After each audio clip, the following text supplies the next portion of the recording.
Welcome back. Now, Laos has big dreams of becoming the battery of Southeast Asia by exporting hydroelectric power to its neighbours. But a recent dam collapse, which cost 30 lives and displaced thousands of people, is highlighting concerns over the negative impact of hydroelectricity.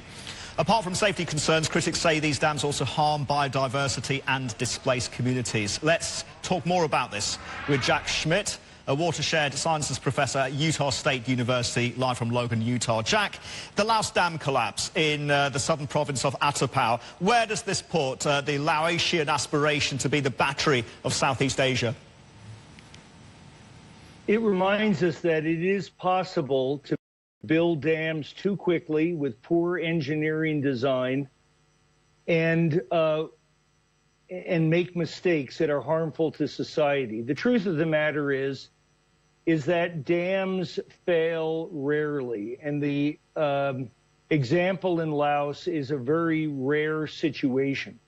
But as climate changes, the changes in the amount of water that must pass in and around dams is in fact putting into question our ability to protect dams and the infrastructure from extreme events, such as what happened in Laos. Jack, do you think this something was similar to this happened?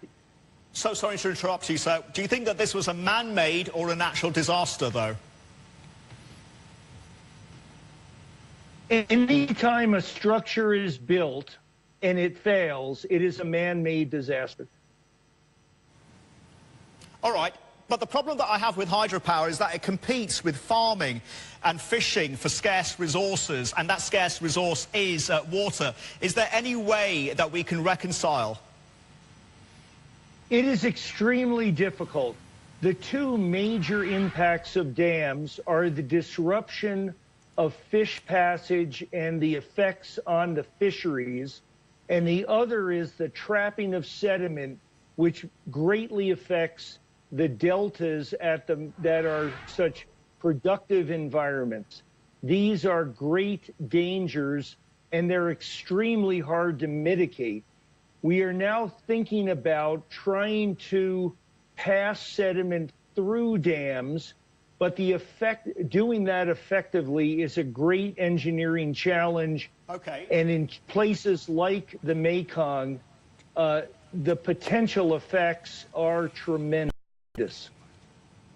Jack, what about micro projects, though? What about micro projects? Are they a more sustainable, safer solution? Smaller projects, well positioned in tributaries and siting in the right places is the solution. These massive structures are the most potentially damaging. Jack, great conversation. Thank you very much indeed for that insight, sir. Jack Schmidt there from Utah.